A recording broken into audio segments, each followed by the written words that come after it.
Hola, buenas noches. Hoy yo voy a hablar de inflación y bueno, para empezar tenemos que definir qué es la inflación y yo les voy a dar tres definiciones de lo que es la inflación con tres diferentes autores. La primera definición es el aumento generalizado y sostenido del nivel de precios existentes en una economía. Esta definición nos las da Parkin en su libro de Economía de Parkin. Otra definición que nos da la escuela monetarista es el proceso económico provocado por el desequilibrio existente entre la producción y la demanda que causa una subida de los precios. Y otra definición que yo encontré en un libro de terminologías económicas lo define como el alza de los precios, así en general. O sea, dice, la inflación significa menos poder para tu bolsillo, es la disminución de poder de compra. Entonces aquí nos queda claro que la inflación pues es una alza de precios en general, ¿no? Una alza de precios en toda una economía. Bueno, hay muchos tipos de inflación.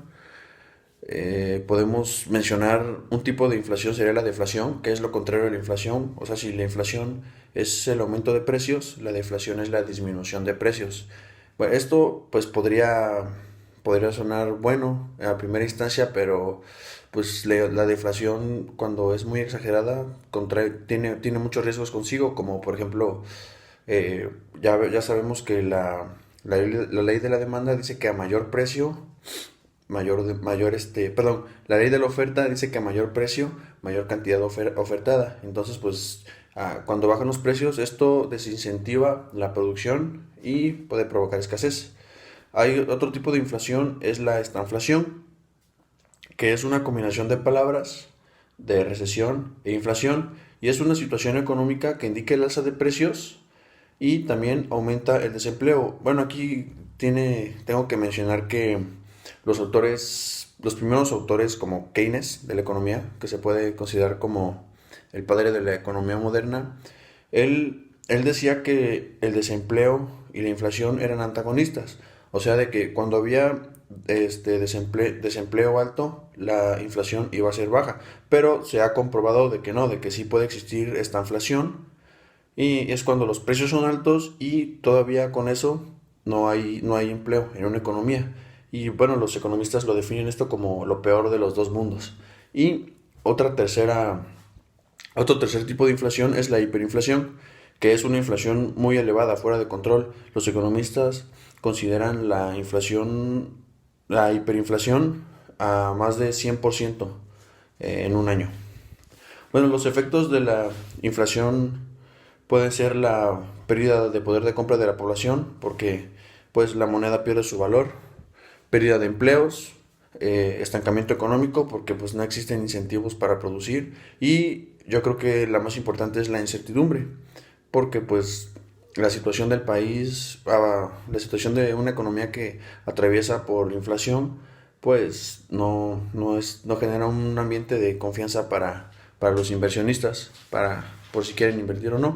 Las causas de la inflación, bueno, hay muchas causas.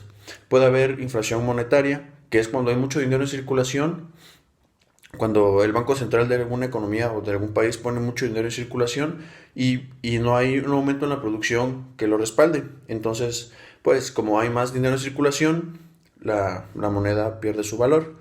La inflación de demanda también es una inflación muy que se viene dando porque cuando la demanda de bienes es mayor a la oferta y esto puede estar relacionado con la causa la causa anterior que expliqué que, que por ejemplo imagínense que un banco central imprime mucho dinero, entonces un aumento en el ingreso de los consumidores pues va a aumentar la demanda, pero qué tal si no hay un aumento de producción, va a provocar escasez y lo que esa escasez va a provocar pues va a ser un aumento en los precios.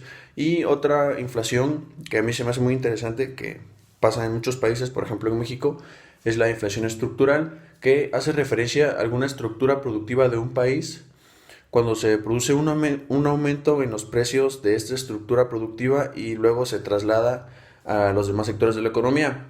Un ejemplo para que nos quede claro, pues podría ser que pasa mucho en el petróleo, porque el petróleo se ocupa para muchas cosas.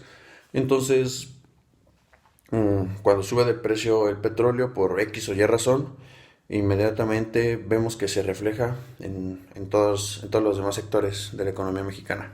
Y pues bueno, esto fue todo. Espero que les haya sido útil. Gracias.